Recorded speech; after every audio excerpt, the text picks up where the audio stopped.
What's going on, everyone? Sujay and Paul here. Love of the game. Welcome. And today we're going to be doing a review about La Liga, aka the Spanish League, aka the two-horse league.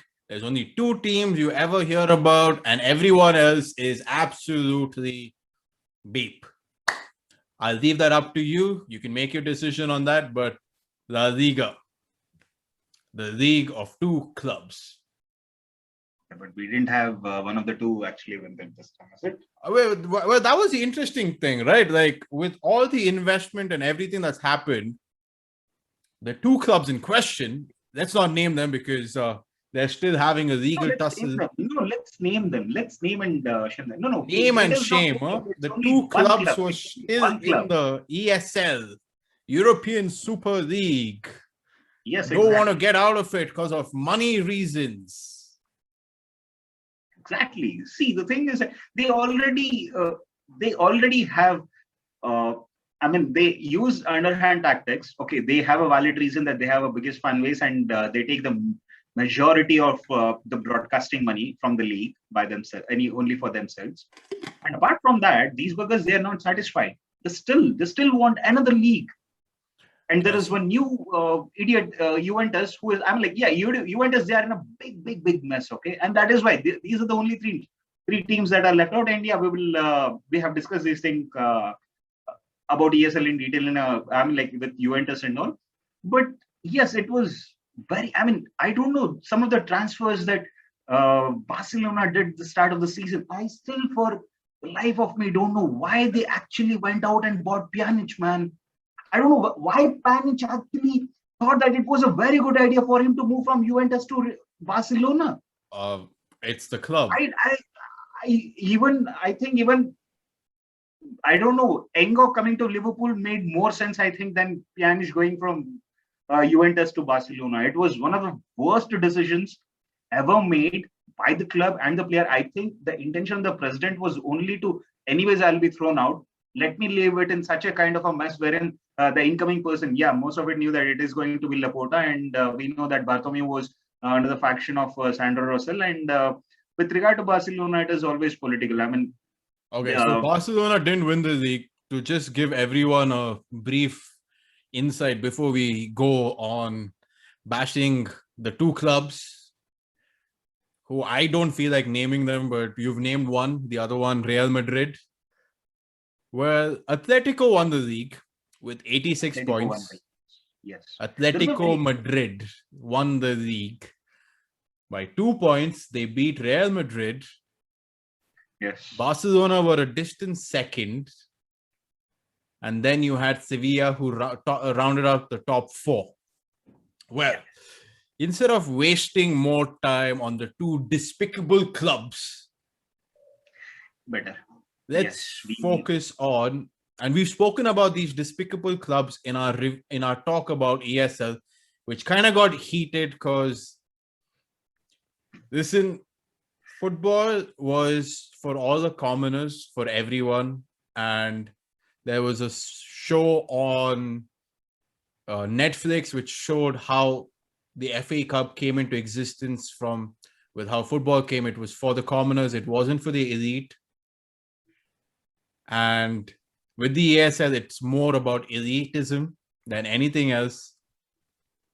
It's not about the hardworking team. And one of the most hardworking team in Spain has been Atletico Madrid, who over the years have been the second fiddle in Madrid because they were the people's club. Whereas Real Madrid they weren't for the people. They were for the elites. They were for the royals. And if you see the club badge, they even have a crown over there. Yeah, they have a crown. They are a royal. They come from. Yes, they don't come from royal heritage. They've just got a royal patronage from the king and queen of Spain. That aside, Atletico Madrid have been shrewd, have been smart, have fought like above their weight class this year of all years, because they got Suárez on a free. They didn't They spend. paid a tiny transfer. It's a free. It's by the way, Negligible for the final negligible output that amount. they had. It is negligible. You can say And that over as the years, their best players have left their club. Okay. And Atletico Madrid, for me, it's a scrappy underdog who won, and I am so happy with them winning. Though it was a touch and go moment, would they finish on top or not? But then they edged it and they won it. So what do you think? What do you feel? Because I know your thoughts about Barcelona and Real Madrid, and that's evident, and I'm with you on that. But Atletico winning this year, like I am happy. I'm beaming. Like you can see me right now. I think it was one of the best things that happened after all the, and even with Juventus not winning the Italian league, Serie A, and we have a video. I'll put it up. It's up in the link. You can see that we have a video about reviewing this the Italian league, the old man league, the old players association. We've done that, but here, and this is why I'm beaming. I'm beaming because ESL, these three clubs who wanted to stay there, they didn't win. They didn't win anything. And I'm sorry, I need to give you some time. Like, what are your thoughts? Like Atletico winning, like how, and can they continue?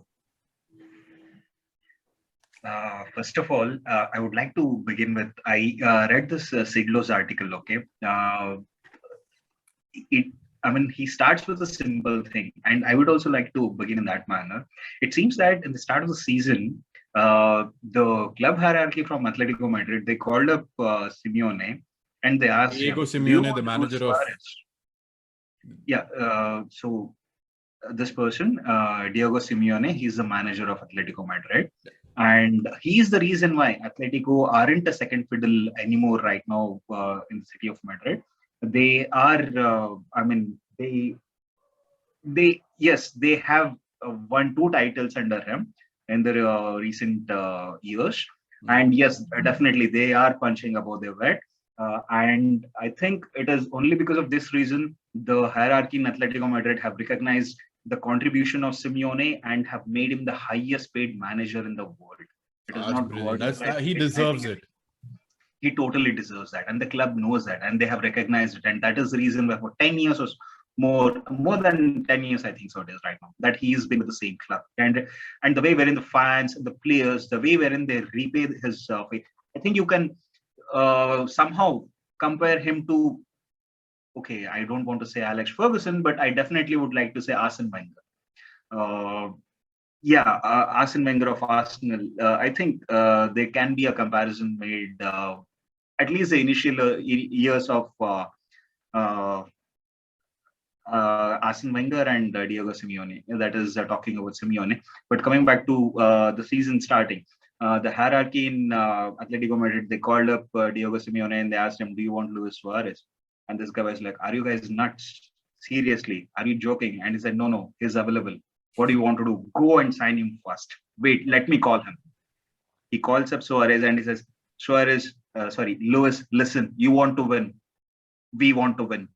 We are made for each other. Come to us. That's it, man. And Suarez scored 21 goals for them this season. And he has result, and because of him, they got 21 points. And Atletico Madrid won the league. And how did they win the league? You have that image of him crying at the end, right? When they won the league, he's calling his wife. He's crying and saying, "We've done it because..." He thought he gave his life to Barcelona and he thought he's going to finish it there. And they treated him like a second-class citizen at the end of it, thinking he didn't have it in him to perform. And Simeone, I think there's something that he has his players' trust, that he has the best for them, that whatever he's doing, I think that's a characteristic which was a trait of Arsene Wenger, like when he started at Arsenal, like not at the end when he was in his battle times with United. And yeah, it's a feel good story, like with Suárez being the one scoring the goal at the end, and then the tears, and then Simeone celebrating. But can they continue? Is now my question. Can they do it next year? Definitely they can do it. See, the other performers in the league this year, I'm like this year, Messi, of course, once again, having one of the worst years of his career, he still scored 30 goals. Karim Benzema, what a player he has been. What a player he has been. The way wherein he re he took over once Ronaldo has left Real Madrid, right? And the way wherein he has been a performer for Real Madrid this year, Yeah, I think that Benzema is the kind of reason. reinvented himself this year. He metamorphed into something else. He was like practically unstoppable on his day, but then his day wasn't every day because he wasn't getting the service a striker of his quality should be getting. I think earlier what it used to happen was most of like how most of the teams with Ronaldo do. I mean, everything has to channel through him. Benzema, that is why he was not the top scorer, but he was one of the top assist makers. Yeah. I think it should be. I'm not sure, but I haven't seen the stats and all. But whenever I used to watch Real Madrid play and how Benzema used to position himself and how their form of attack used to happen, yeah, Benzema was always a good striker. You take it from his days in Lyon, he was always a clinical finisher. He was one of the best strikers, to be honestly frank. And once he left, it is no surprise for me personally when I saw Karim Benzema being the person raking up numbers the manner in which he has done that. But right now, in his age and and with the talent pool that Real Madrid can given anytime they can actually have in the team, Benzema was one of the standout performers, I think, for Real Madrid, and especially the start of the season wherein they had a very disastrous start and the way wherein they came back actually. But do you All think the credit should start go is to more to do with Zidane or is it more to do with the team dynamics? Because the team didn't change much. The backbone of the team has been the same. Like the credit you give They to have Modric, Atletico they have is Luka Modric and Kroos taking care of the midfield. Casemiro, he is always like that defensive wall. He's always been the, so there the weren't big wholesale changes in the summer. This is what the point I'm trying to make is like if you look at Atletico Madrid and even Real Madrid, like I'm discounting Barcelona because Barcelona did make a few changes because of financial and all these other things. Both the Madrid clubs, they had a good backbone. The spine of the team was the same. Will I compare a Courtois and an Oblak together? No. I think Jan Oblak is in a different league of his own. Yes. But if you look at the defense part of it, Atletico had kind of it's been together for a while, but also you had older players over there. Real Madrid, on the other hand, had the younger guys, like the presence, like a Varane. The entire Real Madrid team is there refreshing right now. So that is why they did not have much expectations. So that is when Karim Benzema, being the senior player, took onus onto himself and he performed. But could it also be because of the manager that Real Madrid took a step back? Because do you think Zidane, or let's put it in this way, can you talk about Zidane in the same breath as you talk about Jurgen Klopp or Pep Guardiola, or to certain extents like Mourinho? Like I'm not going about Ferguson and I get it. And all the guys who were there previously. Ferguson and Zidane shouldn't be mentioned in the same. No, but I'm talking about the new guys. Even with the old Bayern manager, I can't even put him in the same breath as that because he had a long run. But I'm talking about the current generation, the new crop which is coming. Can you put Zidane in the same pedestal or as a Klopp or a Guardiola or a Mourinho? And here's the argument that you should, that people say is, because he won at Real Madrid. Yeah, because he won 3 Champions League in a row. He got them La Decima and whatever you call La for. Decima was Ancelotti. No, it was. La Decima was Ancelotti. You have a check. He came in between when Ancelotti left. It was Zidane who got them La Decima. Zidane replaced Rafa Benitez actually. Zidane came in for La Decima. Zidane was there when they won 3 years in a row. No. You can go check this, Sujay, and I will wait. If you want, you can go check it right now. So I am definitely sure, and I'm giving this to you in. No, I'm taking this bet. Okay, guys, just hold on one Please second. Google Let me search. just check. Please Google search. So it was actually La Let me Decima check was who won won by La Decima. Ancelotti, and Undecima was won by Zidane, and it was in the middle of the season when he replaced Rafa Benitez. Yeah, it was in 2013. The final was, I think it was against Atletico Madrid. Yeah, 2013. Carlo Ancelotti won. 2019. Yeah, who was the manager? Who manager of? One second. Wait. Let me open. I'm opening there on the. No, I don't want to register, man. Why is this Spanish? Right, 2013, dude. I will tell this to you. It was a finals between Atletico Madrid and Real Madrid, wherein Diego Costa came off after 10 or 15 minutes. Okay. My bad. He was the assistant manager. Okay, fine. I'll take the L. I will take the L. You came to the point. I will landed take the L. Ancelotti was the manager. Fine. Okay, Ancelotti was the manager, but he went and won 3 leagues after that. You gave me a very good starting point to talk about Zidane right now. Okay? So this is the thing about Zinedine Zidane. Can we compare him or not? I don't want to. The simple reason is because Zidane, he has been in only one setup, that is Real Madrid. He was in their academy, not just for 1 or 2 years, but he was there for a long time. And then he was an assistant. He wasn't in the academy. Zidane came from Juventus. He started from academy. He started from Real Madrid. Zidane moved from Juventus to Real Madrid when they. No. I'm talking only about his managerial. In his managerial, he was there at the B team. Not his Bordeaux to Juventus and all that. My bad. Okay. His coaching thing, he started in the B team. Yeah, exactly. So he started with the reserves team, and then he became the assistant manager, and then he became the manager. So Zidane, as a manager, he's been with only one setup. Okay. And right now, we actually know this, that Real Madrid, they don't actually, the way Real Madrid is, they don't give that much of space for a manager to impose his ideas. The reason why a person like Klopp or a Guardiola, once again, he did it in Barcelona, but once again, he has been moving to a different sort of club. Okay, we will talk about Alex Ferguson, and then we can talk about Arsene Wenger, or even a Diogo Simeone. Why we cannot actually put Zidane is because the way wherein Real Madrid is run, you will not have that much of chance. You will not have that many years. You won't have the time. You are there only for a year or two. But maximum. He's been there for a while now. Zidane has been in the club. Zidane was there only because he won 3 consecutive Champions League, and also he left. And you should remember, I mean, like, when did he leave? He won the Champions League and then he left.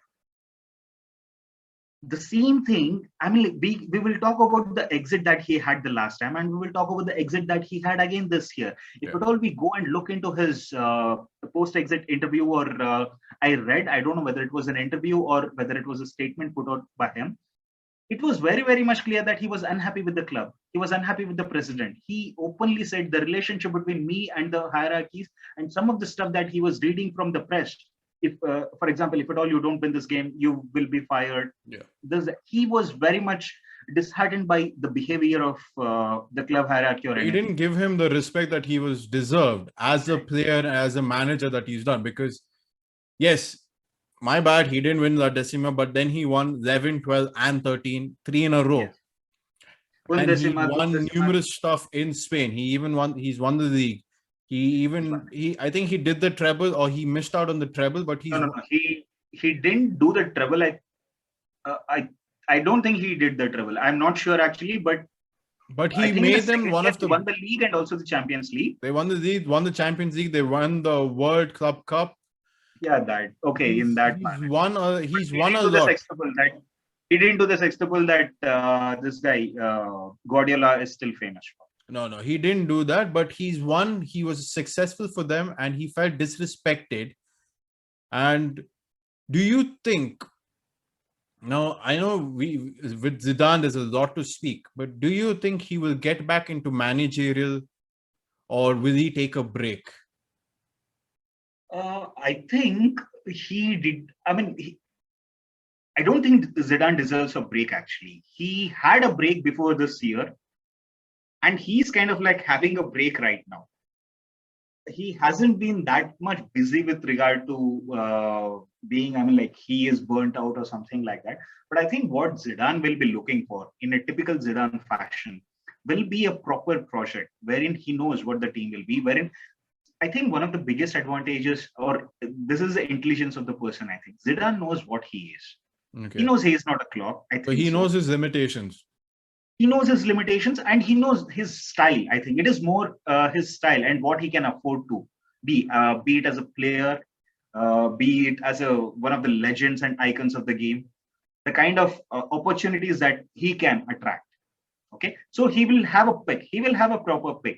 I think what he can do next. I think France are one of the favorites to win the Euro. And if at all they win or not, I don't know whether Didier Deschamps is going to be the national team coach, whether he will continue or not. I think Deschamps will continue. France's job is the next ultimate stopper, Zidane. Actually, he's a legend. He will have the respect of everyone, and he's an excellent scout of talent. Please, let's not at all discount No, this no, that's there factor. because he did let a lot of youngsters get through the Real Madrid team, and he was Real the one who Madrid wasn't signings about were spending money. no. Most of the signings that Real Madrid had, I think Zidane was always taken into consideration. And if at all he said, I mean, like he came to Perez and told him, sign this person. He's a talent. I don't think Perez even doubted his words for even a minute also. Yeah, because you had Despite Asensio, then you had Vesuvius, and all these guys, young guys coming across who you wouldn't have heard of. They were coming, and he wasn't about signing big players, but he was about signing. But then you have to also look at, fine, he's left. Atletico are molded around the image of Diego Simeone. it's totally the Barcelona fighting spirit. It's true have, spirit of Simeone. yeah, Yes. Barcelona are Messi to be Messi or to not be Messi. That's what they are. And with their manager, Ronald Koeman, you have no idea what's going to be happening there. He should But not even have taken that job no, with regard to Koeman. but He given was the all reason why that, Suarez left Barcelona, and Suarez has not shied away from placing the total blame on Ronald Koeman. but more than placing the blame on Ronald Koeman, like you should also look into the fact that when Griezmann came, you should also look at the transfer strategies of Barcelona over the past couple of years. They've been trying to build a team that can work for Messi. And it has been messy on many different levels on how the team dynamics is.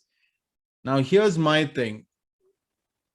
Zidane's gone. You have Carlo Ancelotti is coming back.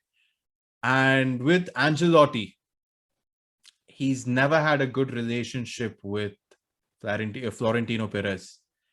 He was very vocal when he left.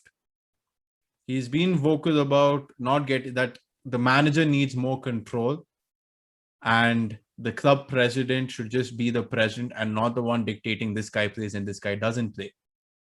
Because that's one of the things that came across when Gareth Bale not being allowed to play for Madrid, and then he was shipped off to Spurs on a loan deal. And where the sweetener was, they get to sign Reguilon, but Real Madrid had inserted a buyback clause. So these are the things that are there in the background. Do you think, here's the stickler, do you think with Ancelotti coming back, there will be a difference at Real Madrid? And would Benzema again be a top guy? Because Benzema didn't perform well when Ancelotti was there previously.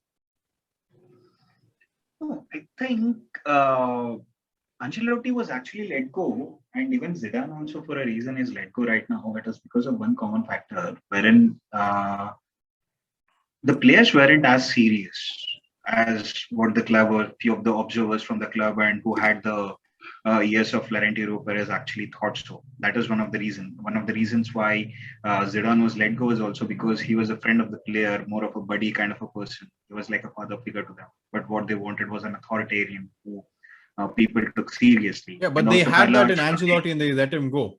No. Carlo Ancelotti is not a. He's a friend of every player. The reason why Ancelotti was had because he's not an authoritarian. No, Ancelotti has never been an authoritarian in all his managerial career. Only recently might be in Everton because Everton are compared to the other clubs that he has managed. No, he's not an authoritarian ever.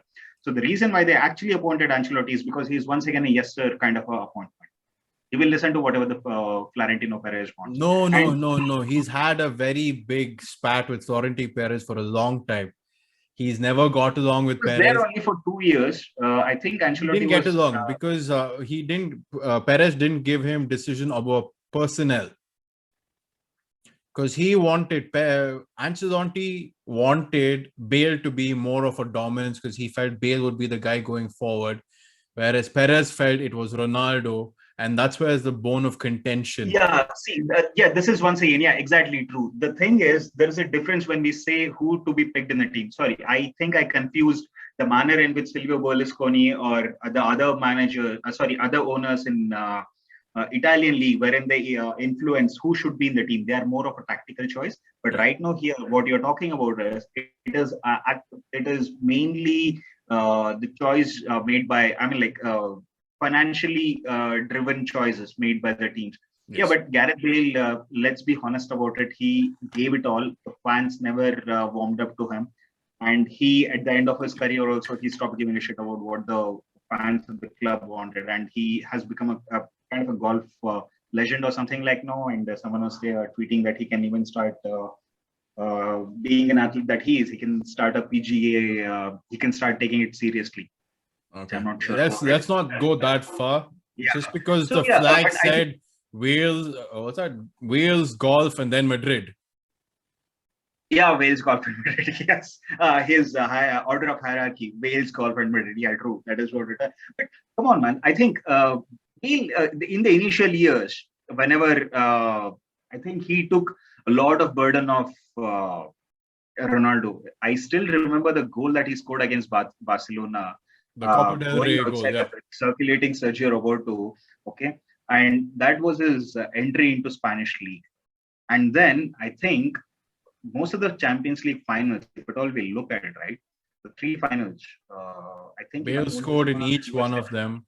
He was the difference maker. He has scored important goals. Okay, he did not take out his jersey and come and flash for the documentaries or whatever it is.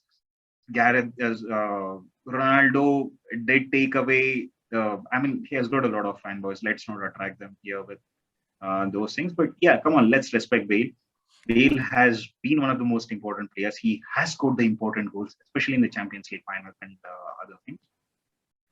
So when he felt that he wasn't paid back that respect, he of course decided to get away. And it was also foolishness of you can say Florentino Perez or the skill of Gareth Bale's agent, wherein the renewal that he got, the bumper renewal that he got, and that is why Real Madrid are in a fix. And we should not discount from naming Perez here and telling most of the problems that Real Madrid are in right now. It is because of Perez. And Real Madrid are Real Madrid, and they won all those, hat-trick of Champions League. It is also because of Florentino Perez. And this is one point that I want to make here. Please trust me. This is regarding ESL actually, and Florentino Perez. He's one of the most powerful person in the world. He's one of the most powerful people. And the way wherein this guy is, the way wherein he operates, he will make ESL happen. Not in the format that it is right now, but I think given, in another 3-4 years down the line, this person is not to be taken lightly. He's and that's one of the reasons why football fans around the world need to tell their clubs ESL is a bad idea. And we have an in-depth video about our thoughts about ESL.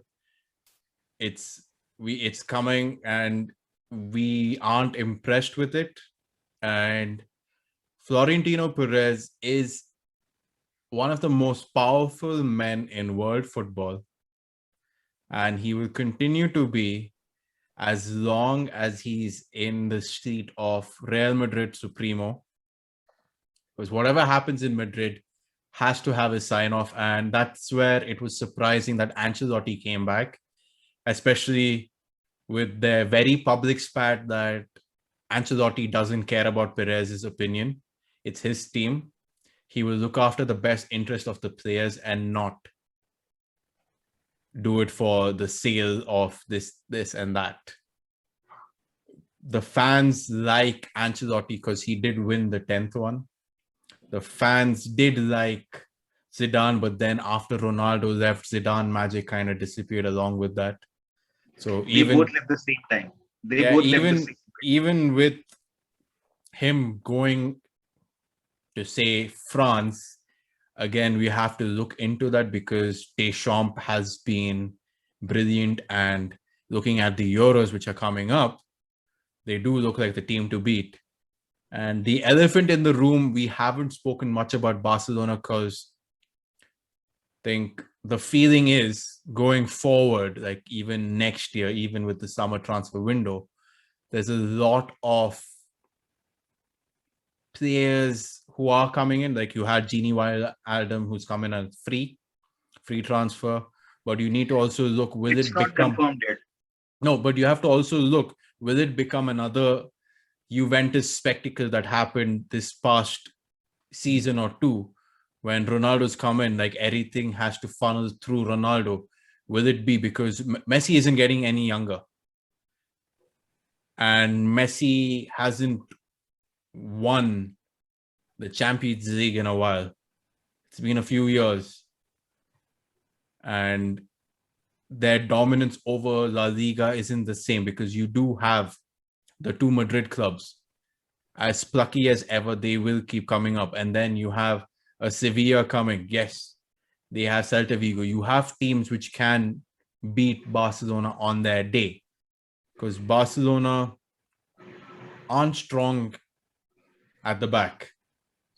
They're not what they used to be a few years ago. Madrid, you have to see what happens. It's like all of this is detrimental to what happens in the transfer window.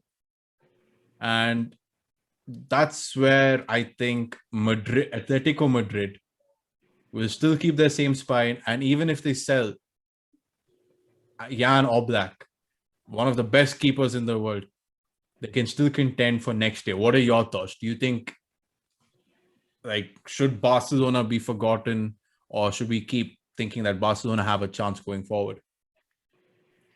No, Barcelona should never be forgotten. And I will give a reason, because this year they shouldn't have been even with a circus that was the start of the season with Messi's contract and everything, with the managerial change and everything. I don't know how in the final 8 to 10 games, they were still in the frame of becoming the champions. It is not just a mathematical probability. It was actually, they were so close. It was just, I think, a game one, they drew, I think it was against Levante. I'm forgetting that. 2 to 3 games before, I think it was week 34 or 35, they drew, okay? And if not for that, in the final day of the season, it should have been 3 teams fighting for the championship: Real Madrid, Atletico, and Barcelona. And one more thing with regards to Barcelona, they should never be written off because of a simple thing called as Messi. Given if at all he's in form, if at all he gets a little bit of support, and if at all he's got an intelligent manager to back and take the team forward. And most importantly, they need stability in the boardroom. And right now, they have that stability. Okay. They have got Laporta back. And he is the person, Sandro Rosell and Joan Laporta, when they were young lawyers, the first revolution of Barcelona, the present day Barcelona that we all know, it happened in the year 2003 when 2 young lawyers, I think they were in their 20s, when they contested for becoming the president of this La Masia, this entire Barcelona club. They won the elections, and the earlier hierarchy, which consisted of all the oldies and people in the politics, they wanted them out, and they created a lot of problems. But that is what a true survivor is, and Laporta survived those people. He got did survive. He did. It is not just a survive. No, it is not just a survive. They built an empire over that. They built such a empire. Kind of looks like it's about to crumble because of all the debt that they have. No, this is Barcelona always. It is not the first time Barcelona is under debts. But Barcelona sold their soul. Like Sujay, I get what you're trying to say, but Barcelona sold their soul to the devil. That is what when they sold that. Sandro Russell did that when they took off that UNICEF thing and all the Qatari money that started flowing in. Yes, Sandro Russell did do But that. It then, was even with that Qatari money, they haven't become like, say, a PSG or say like a City. Even with that Qatari money. There are a lot of reasons. Barcelona, it's a socio club. It is the club of the fans. People have to vote for it. So, yeah, it would Even with only the start club of talking the about the fans, man, politics like of the I club. don't get Barcelona right now. Like Barcelona are, and like, look, I used to like Barcelona. I think Barcelona were the thorn for Real Madrid for a long time because they were the club of the people. But over the past 10 years, it's become Atletico Madrid. Atletico Madrid fight for the people. And I don't take anything. I'm not holding back on this. It's my feeling that Barcelona, ever since they took in the Qatari sponsorship deal, there was even things about changing the name of the stadium. Yes. Yeah, to put in some, like they had the whole thing. Like, why I'm saying that Barcelona cannot survive on their current business model, no matter what good lawyers, Laporta, and whoever were back in the day, their financial model right now is not stable, sustainable in the long run because they don't have money. They need to sell players. They can't be trying to get players coming in. You've got Griezmann and you are not using him to his fullest. You've got Messi on a contract that guarantees that he gets a lion's share of everything that comes into Barcelona. It goes to him. He's not ready to make any sacrifices. Then you've got Dembele, who they're thinking, should they sign him to a new contract extension or not? You have Coutinho, who's coming for big money. And they still, I think they finished paying off Liverpool all the money that they owed for Coutinho. There still might be a few, like 1 or 2 payments left. Like, financially wise, they aren't that stable. Like, not throwing shade on Madrid because Madrid is sponsored by the Bank of Spain and everything else. That's the by the by. But financially, Madrid make more sense in like how they've been able to do. And if you look at how Atletico has been able to do, they are the club of the people. They're able to raise their profile in a lot of countries because they've started tying up with different teams and people like the spunky character that a Simeone brings to a team. And you'll be like, yes, I like that guy's attitude because he's like, I don't care what you think. I will fight. I am a bulldog. And that is maybe the way he came up as a football player. And Simeone of the 90s was a guy you love to hate. Yeah. And he's Argentine, man. They always play rough. He played rough, but more than that, he's instilled that same sort of a thing with Atletico Madrid and Barcelona, the team that they were, to the team that they've become. They aren't the same. And unless they change, it's not going to be the same Barcelona for a couple of years at least. Okay, 1 or 2 points here. Messi, he's getting paid.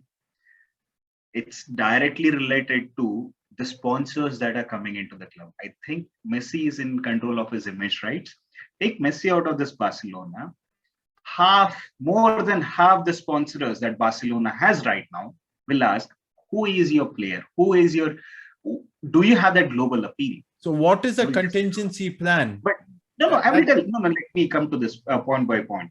It is not that Barcelona doesn't have money. It is not that Barca cannot generate revenues. They generate. I mean, like they're. I think after Real Madrid, they are the club that generate the most revenue with regard to sponsors and all these. I mean, like stadium revenues and everything. They have a huge global following, and the reason why all the sponsors want to have their name plastered on the T-shirt, it's because when Messi is wearing that, they will take a photograph of that and they'll be having them the billboards all over the country or the cities or wherever they are. That is what Messi is to the team. And that is what, if take Messi out of this, it will take, I think, another 10 years or something for them to. There is no contingency plan for what's next. Barca is in the stage right now where they should be planning. for the next stage of their survival, looking into sending Messi, giving him a send-off. It should have been done from the time of Bartomeu itself. But the club has been such a joke. I think Russell was there till 2016 or something, and then there was a case and he had to leave, and Bartomeu, I think he took over later on. From then on, from 2014, 2015 onwards, this club has been under such a serious decline. It has been under such a serious decline. If at all we start talking about the politics of Barcelona, then it's a whole new different thing. That video, we've already got that separate there video was a for the Catalonian politics. revolution. No, please, no. You should also understand there was this Catalonian revolution. They had this referendum. They gotten out. So there is a lot of things that. And Sujay, we can't let the people know all of this because that's there in upcoming videos. So make sure you subscribe to the channel. We love this game so much. We are passionate about what we speak. Yes, we do. We have our own points about what we think, but make sure you subscribe to Love of the Game.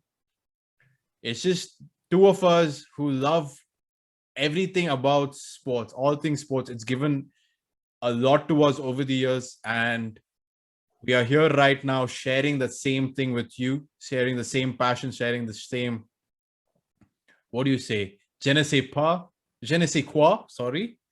It's just something that can't be measured. And I'll give Sujay the last conclusion to conclude on this. Okay. Let's finish on the Liga. Okay, so the prediction of the Liga. Yes, I think I should come back to the question that you had asked me. I think, yeah, Atletico still do stand a chance. This time it is not going to be a two-horse race. The starting of this contest right now, I think it is going to be once again between Atletico Madrid and Real Madrid. And knowing Barcelona, knowing the team, and if they get a sense of stability in the team doesn't actually need players. They have plethora of forwards. There is no reason in this world why any manager or any club owner would like to think when you have got a Messi, when you have a Suárez, you go and sign Griezmann just for the sake of it, so that you want to tell people that, yeah, I have signed this. I'm the president. Okay, it is once again a simple dick measuring kind of a contest. That is how idiotic the transfer policy has been. They needed a proper director of football, and the one that they had, that French guy who was the director of football, he was, I should not be saying this. The person was a cancer survivor. I am not getting his name, man. Eric Abidal. Eric Abidal, yes, Eric Abidal. Yes, Eric Abidal. He should have been the person who should have actually said, see, listen, Bartomeu, this doesn't work. But then you do know that Eric Abidal was just a figure. He didn't have a position, Sujay. And this is where I want to get you back on the point. And I know this argument will continue. Sorry. So I know, just want to conclude that. No, just want Barcelona, it's the same with Real Madrid. There is one guy who controls and he tells how things have to be done. And that again comes back to the club president who doesn't give others a chance. And this is the same thing that we see in Spurs. And this is the same thing that is going to ruin football going forward. The guys who think they know should keep to what they know best. If you know how to be a president of the club, be that. Do not come onto the field and say how a team should be played. Barcelona, over the years, has made the mistakes of trying to sign people that they didn't need. They've spent money when they didn't have the money. Yes, you say that Messi's got all the deals with everyone else. But if you look at the club financials, it's horrible. It's basically in the red, and it's going to be in the red until Messi leaves because he eats a chunk of everything that is coming in. They're trying to supplement his star power by trying to spend on Ousmane Dembele 150 million. He's not that player. Then you had, it was 150 or 90. Yeah, 150. They're trying to sell him for 90. They spent on the Dembele and Coutinho because they got the money from the Neymar transfer. But they could have saved that. They could have saved it and used it something better. They could have and Neymar didn't want to leave. Neymar didn't want to leave. The only reason why he left was because he felt there was no contingency. Everything was on Messi and Messi alone. That is why Barcelona will still be on Messi. No. Once again, I think it was Bartomeu and his greed and his idiocy. He saw that much pile of money. No one had paid 222 million for any player. The club is going to stay Messi. Okay, no matter, even after he leaves, it is going to be in a messy and a sticky situation for it to get out. Real Madrid, love him or hate Perez, it will always have a section of there's going to be another player coming because there is no one greater than the club. That used to be Barcelona's motto. There is no one greater than the club. They've changed. That was the motto. They've had it for so many years. On the back of the shirt, it used to say, there is no player greater than the club. That was Barcelona's motto. And on that bombshell, what do you have to say? Who's going to win the league next year? What are your thoughts? It's going to be a close call. I mean, the season has just ended, and I'm like, even there aren't any transfer movements. Also, I think once the transfers and everything is done, I think we will be able to better gauge how the teams are looking into their form in the preseason. I mean, we still don't know whether Koeman will be the manager or not. I still don't think he will be the manager. Xavi right now has said he will not be taking. He doesn't want anything to do with the club. A club legend doesn't want anything to do with the club. Because what a mess they are in, and he doesn't want his name to be dragged through the mud. Because he has retired a legend, he has the respect of the entire socio. And when he comes back, he will come back in a proper time. I think what Barcelona need right now is actually Pep Guardiola, and what Pep Guardiola needs. Guardiola isn't leaving City. He's too comfortable. Yeah, exactly. He is in the comfort zone right now once again. So the thing, yeah. But I know a lot of fans. I know a lot of Barcelona fans, especially, are just dying for Guardiola to come back. And Guardiola will never come unless he has a say in how the team goes. No, he has the say. Laporta's biggest. But the thing is, very important. Can he control the ego of Messi? He can. He will. He definitely will. See, Messi, people have this idea that he's such a kind of egomaniac wherein he does this, he does that. Boss, come on. When you are the player, when you are scoring 30 goals, assisting another 30, you are responsible for more than, somewhere around 50. He's just padding his stats, Sujay. 80 goals in one season. Sujay, he's just padding his stats. He's a stat machine. No. I'm extremely sorry to say this. Cristiano Ronaldo is a star. Listen, love or hate Ronaldo, both of them are in the same realm. I'm not getting into that. Messi and Ronaldo. Both of them are the same. And ladies and gentlemen, on that bombshell, Sujay, I love you, but we're going to be on that bombshell. Yeah. Thanks, guys, for watching this episode of Love of the Game. And we'll see you guys soon. Make sure you subscribe. Nothing but love between me and Sujay, but this is how it is. This is us being as open, as unfiltered as possible. So make sure you hit the subscribe button, leave a like, leave a comment, and we read all the comments. So we like to interact with you guys. See you guys soon. Take care, guys.